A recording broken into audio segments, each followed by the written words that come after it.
Hello everybody, I am Pranav Nissan, and in the past 3 weeks of December I managed to read 3.5 books and I enjoyed each and every one of them. So I am going to share those books and my review of those books with you in hopes that you might find something you like and you can enjoy it just as much as I did. So without any further delay, let's start with the books. So the first book I finished reading in the month of December is Jade City by Fonda Lee. Jade City is the first book in the Greenbone saga. It's a trilogy and 2 books are out and this is the first book. So I have been pretty excited to read the Jade City. I just made another video when I purchased the Jade City. So considering all the excitement and the expectations I had with this book, I am a bit underwhelmed. Not too much, just a little bit. I gave this book a 4 out of 5 stars. So the basic plot of the book is there's a country called Kekon, and Kekon, even though it's a republic republic country, it is still controlled by 2 major clans, a Mountain Clan and No Peak Clan. These 2 clans are made up of Greenbones. Greenbones are these people who have supernatural abilities when they come in contact with jade. And as you know, jade is a precious gemstone. So in Kekon and only in Kekon, jade is available. And these 2 families or clans, they control the mining of jade, the processing of jade, the selling of jade, the wearing of jade. Everything is controlled by these 2 families only. Nobody other than Greenbones can touch jade, because if you touch jade and you're not a Greenbone, either nothing might happen to you or you might die. So you have to be a Greenbone and you have to be a part of this clan to control or wear jade.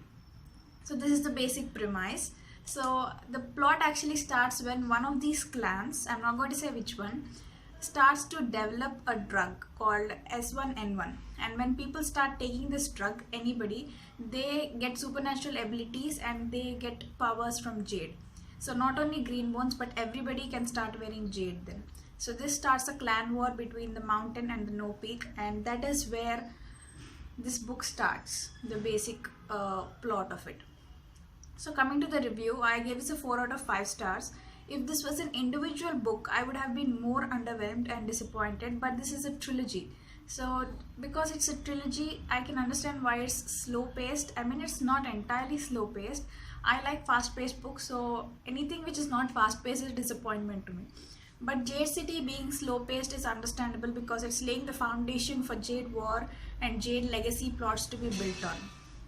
So most of this book is Kekon's history, Jade history, Greenbone history, and the relationship between Mountain and No Peak, and the clan enmities and friendships is just like laying a firm foundation for the story. I mean, there is a firm story in this as well, but it's much more theme centered rather than plot centered, and I enjoyed it very much because I could find traces of Godfather in this. Like just like in Godfather we have the family hierarchy here. In Godfather we have Godfather on the top, then there's the underboss, and there's consigliere and corpo regime and all the hierarchy thing. In the same way in Jade City we have Pillar, who is the spine of the clan, who is like the Godfather equivalent. Then we have the Weatherman, who is the consigliere equivalent. He is the right hand of the Pillar. And then there is the Horn, who is the army general kind of thing. He is the corpo regime equivalent. And then there are Fingers, who are like street fighters and all under the control. So it was very fun to get like acquainted with all this hierarchy in that and see the relationship between these positions and how the clan works and how Jade works. And we have very rich history here in Jade City. I mean, the plot history is very good, the character backgrounds are really good, and the character diversity is also very good. So overall, if you're a beginner, you might read it and enjoy it immensely, like 5 out of 5 level. But if you're a seasoned fantasy reader, this might not be as wonderful as you might expect it to be, but it is still worth giving it a read. So I am giving this a 4 out of 5 stars. And the next book in this is Jade War, which you cannot wait to get started with. And the final book is Jade Legacy, which is going to come out in the September of 2021. So this covers the first book. Let's move on to the second book. So as I mentioned before, I read 3 books. The first one is a physical paperback copy, that is Jade City, and the second one is an ebook. And the second book is Theft of Swords by Michael J. Sullivan. Theft of Swords is the first book in the Rhaenyra Revelations trilogy, and actually it's a bind-up of 2 different books. The first book in Theft of Swords is A Crown Conspiracy, and the second book is Avampatha. These books were supposed to be individual books, but the publisher decided to bind them both up and call it Theft of Swords.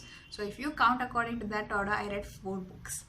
So coming to the plot, Theft of Swords is a fantasy book. It's not a high fantasy, like dark gothic fantasy. It's just like nice adventurous fantasy. In Theft of Swords, we are having 2 thieves or assassins. One is Royce and one is Hadrian. These 2 are the most infamous thieves and assassins in the kingdom. So they are approached by a noble, a mysterious noble whose identity is kept secret, and they are given a job to go into the king's castle and steal a sword. So without any background checking, they go into the castle and they find the king's dead body there. And as soon as they enter the castle, there's an alarm raised and everyone pins the murder of the king on these 2 and they are imprisoned. So the plot starts from there, like what is going to happen next.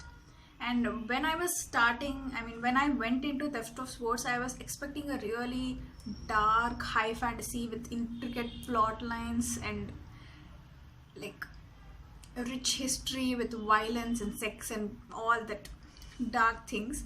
But this was a surprise because it was not any of those things. It is fantasy and it is high fantasy in some sense that it's having a rich history and all, but it's not really dark fantasy. It's a light, funny, humored, adventurous kind of fantasy. And even though I was disappointed in the beginning that this is not as gory and violent as I expected it would be, but it was a pleasant surprise because it was very adventurous and fun to read. Especially the bromance between Royce and Hadrian, the funny banter between them. All the other characters are very like diverse and funny. The writing was really good. It was light-hearted. I enjoyed it a lot. So that's the premise of the Crown Conspiracy, and halfway through the Theft of Swords starts the second book, that is Avampatha. I cannot tell you the premise of Avampatha without spoiling Crown Conspiracy for you, so I'm just going to say that it's a continuation of the adventures after 2 years after the incidents of the Crown Conspiracy. So Rhaenyra Revelations is a trilogy which I thought of starting many years ago. Like 3 years ago, I ordered Theft of Swords on Amazon and they sent me a copy of 9th grade textbook. So it was like I lost interest in it.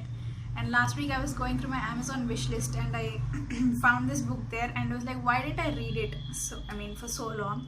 And I started reading it and I am very happy to say that I'll be continuing with this trilogy. I'm going to finish all 6 books, that is 3 published books but actually 6 books. And then we are going to move on to Rhaenyra Chronicles, which is again bind up of 6 books made into 3 books.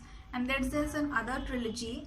I don't remember the name of the trilogy, but I'm really interested in going in depth into this Rhaenyra world and having lots of adventures.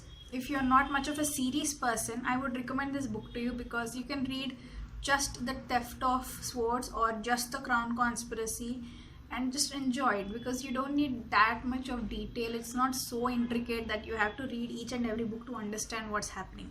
You can just read it like individual adventures. And I decided to give this book a 4 out of 5 stars.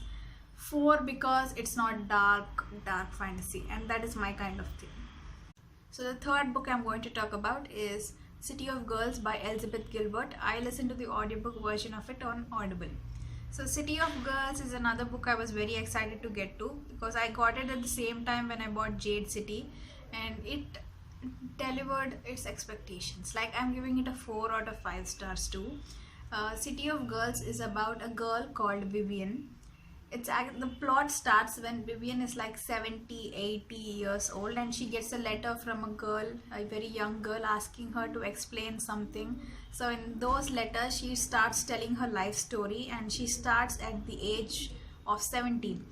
At the age of 17, Vivian, a young girl from a very rich family, she got kicked out of Vassar University.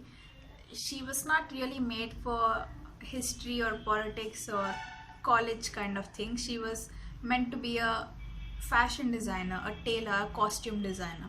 So she didn't find anything of interest in Vassar, so she left Vassar, and her parents got tired of like, you are dishonoring and disgracing our family, just go to New York, find something for yourself and do something for yourself. So they sent her to New York, where she meets her aunt. Her aunt was just like her. She is a runaway from the family. She is in the theater business, in the like glamour industry. So she meets her aunt, and her aunt is the owner of a theater, and Vivian finds herself there. She finds her passion of making clothes and costumes for the theater, decorating the theater, and she has so many adventures in New York. So City of Girls is about the story of Vivian from the age of 17 to 70. It was kind of giving me the vibes of Seven Husbands of Evelyn Hugo, but nothing can ever be compared to my Seven Husbands of Evelyn Hugo.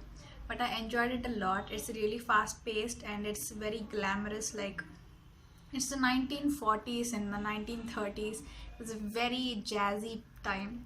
So I enjoyed it a lot, and I would highly recommend you to check it out, especially the audiobook version. So the last book I'm going to talk about in this video is Nightingale by Kristen Hanna. And if you know me, you might know that I'm a historical fiction war story enthusiast, and Nightingale is one of those books. It takes place during the Second World War, and it's a story of two sisters.